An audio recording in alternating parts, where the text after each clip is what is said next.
Hello all, good morning. I hope you are watching this in good health and you people are safe wherever you are. You might have seen the earlier videos, and maybe because to get or to understand this video and to go further, it is important that you should have seen or watched the earlier video that was type types of companies part 1. Now I think most of the companies we've already done or completed, so very few companies are left, maybe two or three types of companies left only. So we'll try to cover them up in this video. This is going to be a short one. I hope you these videos are easy for you to understand, and in case you have any doubt, you can WhatsApp me your doubts. So I'll reply you, I'll solve your doubt there, or one day we can have a doubt session also. It's as per your wish, whatever you feel like you can do. So let's start the session. Today we'll do rest of the companies which are left. So let's start. I think we have done this associate on the basis, and yeah, this we have to do section 8 company or companies formed with charitable objects. Most of the students from commerce backgrounds have done a chapter in their 11th or let's say 12th standards, which was non-profit organizations, NPOs, accounting for non-profit organizations. So non-profit organization, you can consider section 8 companies as NPOs. They are not NGOs. Okay, there's a difference between NGO and NPO. You should always remember this difference. Don't get confused between the two terms. The two terms are totally different. So we are talking here about NPO. What NPO is, that is non-profit organization. Under Companies Act 2013, a whole separate section, that is section number 8, has been dedicated to these companies. What this company is all about? For taking care of society and for doing various charitable work or acts or activities, an organization in the form of company can be formed under this section. So these companies are known as companies with charitable objects. The word charitable, what does the word charitable implies? Charitable word implies that the company will have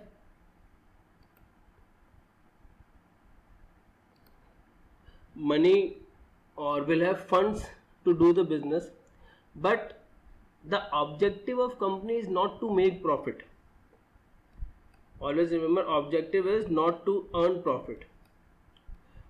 But again, clearly saying that if I say that the objective of this company is not to earn profit, this is not a perfect, or you can say absolute definition of the term, because being a commercial organization, being an organization, or an organization cannot thrive without earning profits.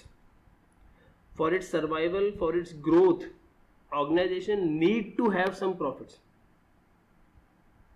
Whether it's a charitable organization, it's a non-charitable organization, it's a profit-making venture or non-profit making venture, you need some sort of income. From profit, I mean here to say is revenue. You need revenue. For example, let's take an example. Uh, in a company, the input is of 500 rupees. Okay, let's assume a small amount input, and this company is giving this output at 4 rupees, 450 rupees. Now, this, how much time, for how many days this company will work? Because again and again finding people who can donate or who can fill up this loss of 50 rupees is not easy. It's very difficult. So the concept is not that a company cannot earn profit. The clear concept, or the precise, or let me say the precise concept is, company can earn profit, but it will not distribute dividend, or it cannot give dividend to shareholders or members. See, whatever happens in a business, when you start a business, whatever profit is earned, who will take the profit? Owner will take the profit, because owner is doing that business because of profit only, for earning profits, not for anything else. Now see, the object of section 8 company is charitable. That means if you own a section 8 company, then whatever business or whatever activities you are doing in that company, whatever profit those activities are going to earn, or whatever profit are you going to make from that activity, you cannot take that profit home. That's what dividend is. What is dividend? Dividend is any part of profit which is distributed to shareholders. So company will earn profit. It has to, or it have to earn profit. It cannot work without profits. The concept is, it cannot distribute that profit to members or to owners or to shareholders of the company. I think I'm quite clear in this. This is quite clear for you. Now, how these section 8 companies are formed? Because they own a special status under this act. So for this company, central government gives a particular license to run business, or license to conduct activities under section 8. This license is important, and a company cannot be formed under section 8 without this license. During formation of this company, promoters of the company, or the person who try to form the company, should get this license. In that license, various conditions will be written. On the basis of those conditions only, this company can work.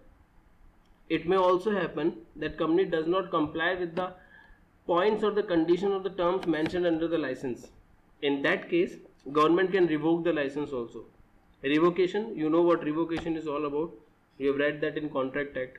So government can revoke the license. It can take back that license, and that company, section 8 company, will be converted into some other companies with profitable objective. So these two things you should keep in mind. Why the companies are formed. Section 8 is important because sometimes in exams, in competitive exams, they can directly ask you this section, because it is being given very, you can say, given an eminent position in this complete act. Everyone talk about section 8, section 8, section 8. They will not say NPO, or they will not say formation of company with charitable object. They will say company formed under section 8. So you should know what section 8 is. Remember one thing, that why it is NPO, because it is not purely an NPO, but distribution of profit is prohibited. Second important thing is, this company should have a license from central government so that it can work. Now, so let's read what's written over here. Section 8 of the Companies Act 2013 deals with formation of companies which are formed to promote charitable objects of commerce, art, science, sports, education, research, social welfare, religion, charity, protection of environment, etc. So this company can do any of these activities, can indulge itself into any of these activities. Activity may relate to science, it may relate to sports, to education, anything. Such company intends to apply its profit in promoting its objects and prohibiting the payment of any dividend to members. This is important. This is why it is known as non-profit organization. See what is written. Such company intends to apply. So company should apply its profit in promoting its objects. Whatever profit the company is going to earn, it will use that profit, all of the profit, again in business. It will not distribute that profit to members as dividend. Some examples are written over here. FICCI, ASSOCHAM, National Sports Club of India, and CII, this is Confederation of Indian Industries. You may have heard these names. You can go to their website, you can Google them. So there are various things you will find upon them. Now, power of central government to issue license. Section 8 allows central government to register such person or association person as a company with limited liability. without the addition of the word limited or private limited to its name by issuing license. So this section 8 company should need not to have a word limited or private limited as suffix in their names. For example, if it is a private limited, then that company need not to write private limited word behind his name. It's okay, it can do without these words. The register shall on application register such person or also person as company under this section. On registration, the company shall enjoy same privileges and obligation as of a limited company. One more thing, you cannot form an unlimited company under section 8.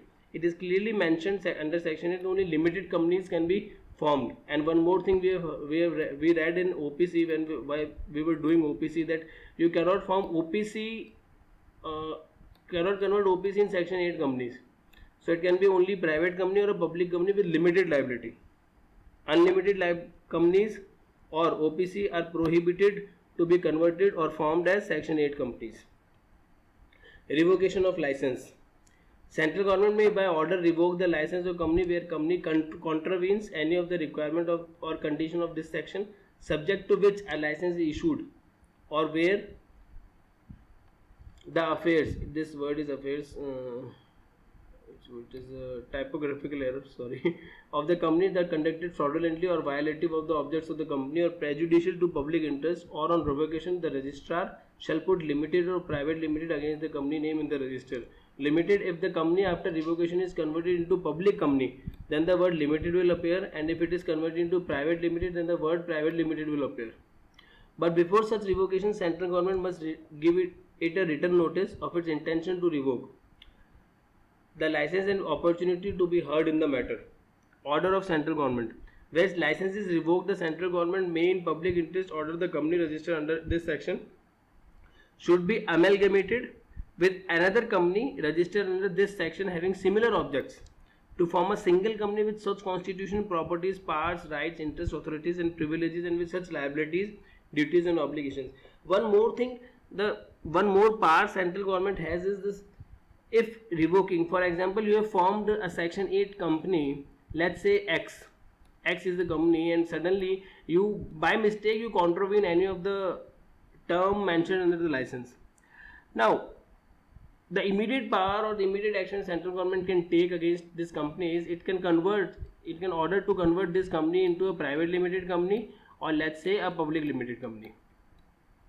But one more thing, in public interest, one more thing central government can do, and that thing is this company can be amalgamated with another company of section 8 with similar object, so that the combined resources of both the companies can be used for upliftment of the society or in the benefit of the society.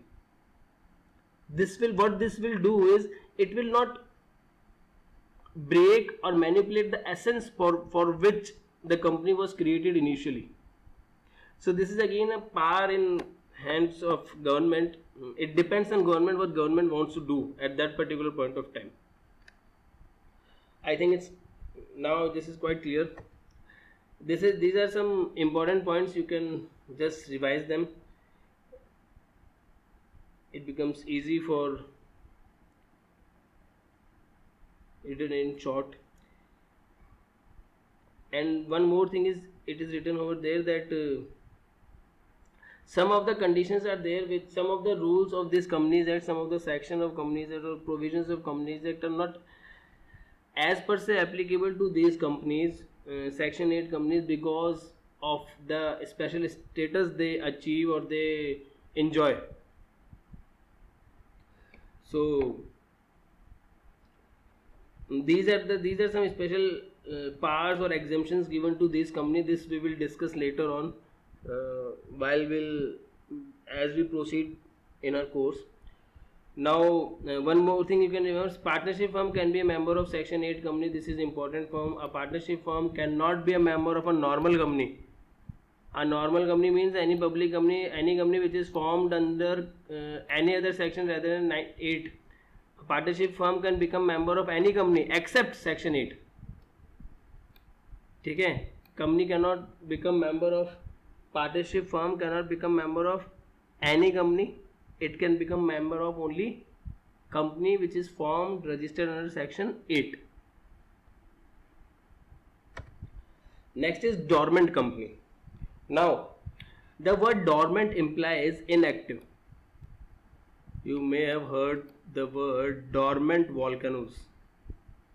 So dormant means inactive, or sleeping dormant partner. You have read in partnership, something like that. So dormant means a person, or a person. Dormant person means a person who is not active. Likewise, a dormant company means a company which is not active, which is not doing any significant commercial transaction, or say you can say accounting transaction. What that company can get a status of dormant company.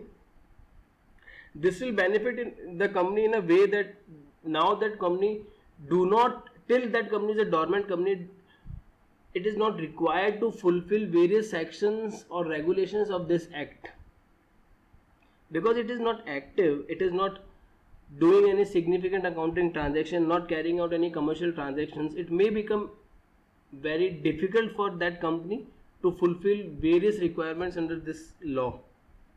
So for the time being, that company can obtain the status of dormant company, and after that inability, or you can say ineligibility to complete or to perform any kind of activities is removed, that company can again convert itself into a normal or an active company. I think it's clear. So voluntarily a company can ask for status of dormant company. At the same time, Register of Companies can also give this status to a company, and it is mentioned under section 455, where a company is formed and registered under this act for a future project or on to hold an asset or intellectual property and has no significant accounting transaction. Such a company or an inactive company may make an application to ROC in such manner as may be prescribed for obtaining the status of dormant company. So dormant company is actually not a type of company, but it's a status. You can see that. Inactive company means a company which has not been carrying on any business or operation, or has not made any significant accounting transaction during the last 2 financial years, or has not filed financial statement annual returns during the last 2 financial years. As I earlier said, this company have not done or is not carrying out any commercial transaction. So what's the use of paying so much taxes? What's the use of paying various fines and various penalties and various fees which is applicable on companies? In that case, what a company can do, it can apply for a status of dormant company, and various rules and regulations which are applicable on normal companies will not be applicable on these companies. There are some exemptions, they enjoy those exemptions.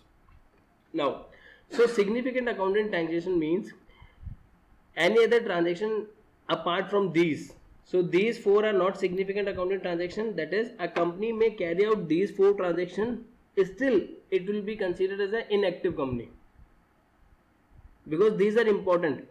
Even a dormant company have to carry on these transactions.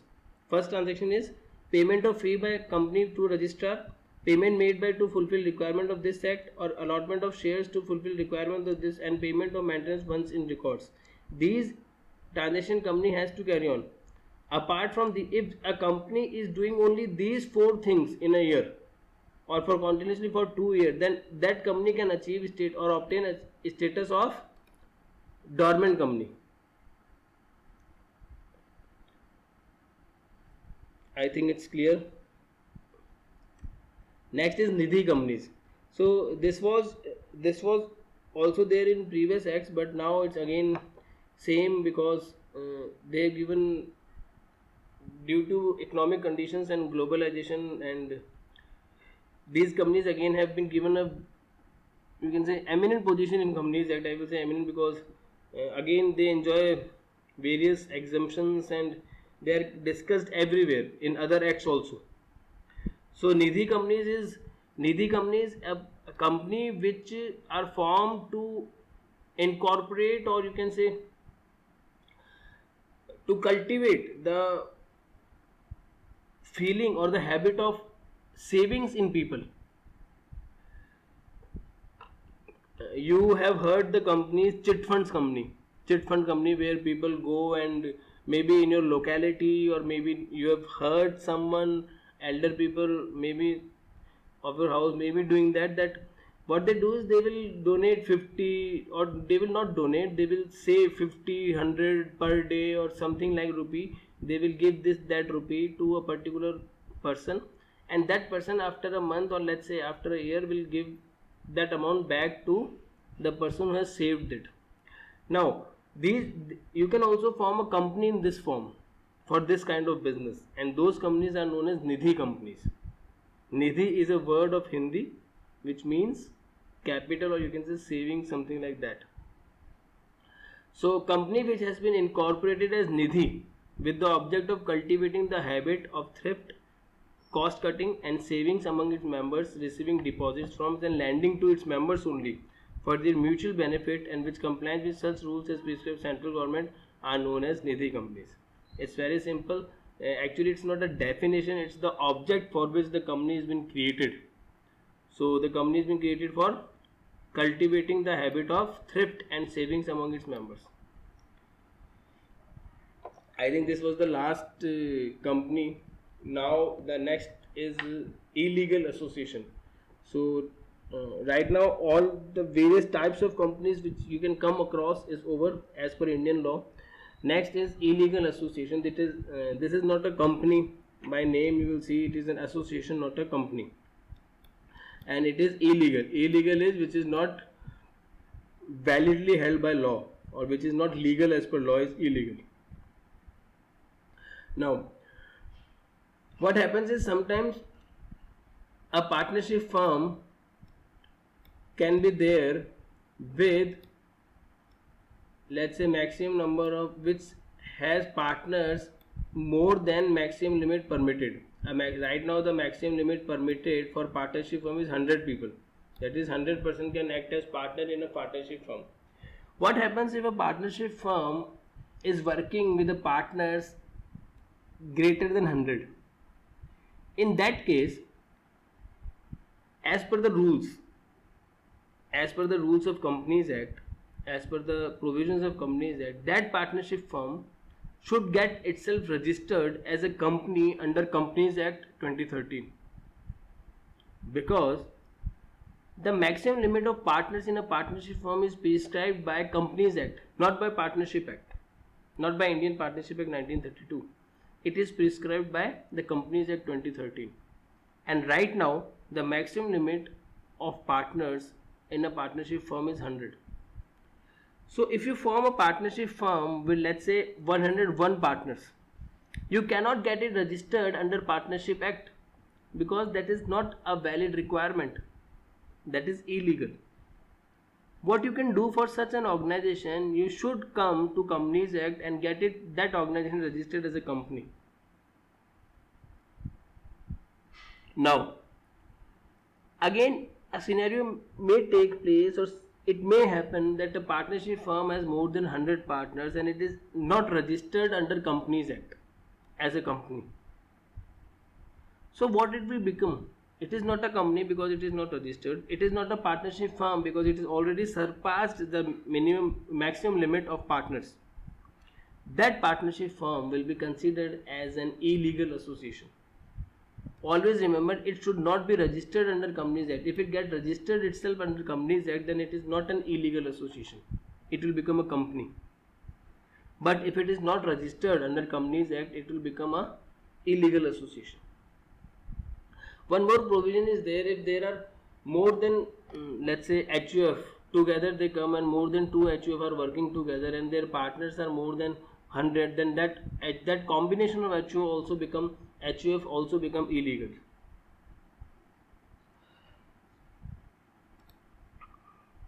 Let's read what is written over here. No association or partnership consisting of more than such number of persons as may be prescribed shall be formed for the purpose of carrying on any business that has its object the acquisition of gain by association, partnership firm or individual members thereof, unless it is registered as a company under this act of such number of members. Such number of members is 100. That is written in next line. Or is formed under any other law for the time being in force. The number of persons which may be prescribed under this section shall not exceed 100. You will take it as 100. So no association of person partnership consisting more than 100 person as has the objects the acquisition of gain by association or partnership or by individual members thereof, unless it is registered as company. Section 464 of the Act does not apply to the case of Hindu undivided family carrying on any business by whatever may be the number of members. Okay, so HUF can have more than 100 members. Simple, because number of members is not dependent upon law. Number of members in a family, they are known as co-partners. Co-partners is not dependent upon law. Family is a social institution. Family may have 500 members in it. Okay, they have, what I can say, family. So no one creates a family. It's a natural process. So you cannot put a limit on number of members in a family, but we can put a limit on number of partners in a partnership firm, because it is a commercial institution which is to be prepared, which is to be incorporated, not the incorporated, not the proper word, which is to be made. Okay, next, since the law does not recognize it, an illegal association cannot enter into contract, cannot sue any member outsider even if the company is subsequently registered, cannot be sued by member and outsider for recovery of any debts, cannot be wound up by an order of court. However, illegal association is liable to be taxed. This shows the selfish nature of government of even any country. See, illegal association does not have any of these rights. Because law does not recognize it. For in eyes of law, it simply does not exist. So a thing which does not exist cannot die. It has not taken a birth. So it does not have any right. It cannot enter into contract. It cannot sue anyone. No one can sue it. Okay. But good thing, government can tax it. If government finds that someday it is earning in crores, that time government can tax it. If that same business comes to court that creditor has and maybe debtor has default in payment, government will say we cannot do anything because you are illegal. But what was the payment? Now we are going to tax it. So okay, tax is not taxation, it's law. Taxation is law. So always remember this thing. Illegal association is when number of partners in a partnership firm exceed a particular limit, and that partnership firm is not registered on the Companies Act, then that partnership firm or other organizations become illegal association. An illegal association does not have any validity or standing or existence in eyes of law. Simply it does not exist. Now, one more thing I want to discuss is, there are we have discussed two companies. One is government company and other one is public company. Various people, or maybe some of you may have doubt in what are these two companies similar, or what is a public company, what is a government company. See, when we talk about various things or monuments or parks or amusement parks, we mostly use words like public. It's a public property, don't ruin it. It's a government property, isko kharab mat karo, like that. But while we're talking about company, there are two different things. Public company is totally a different concept and government company is totally a different concept. Government company can be two types, that is, it may be a public company or it may be a private company. Simple. Now, what does this mean? This means, see, every company, for formation of a company, you need capital. The concept is, if out of total capital, whatever capital company have, or whatever amount of capital company is working with, out of that total capital, if more than 51% of capital is owned by government of India or any institution of government, that company will become a government company. It may be a public company, it may be a private company. See, government, here there are different institutions. Government of India is being considered as a different institution, an investor in its form, which invest in some company.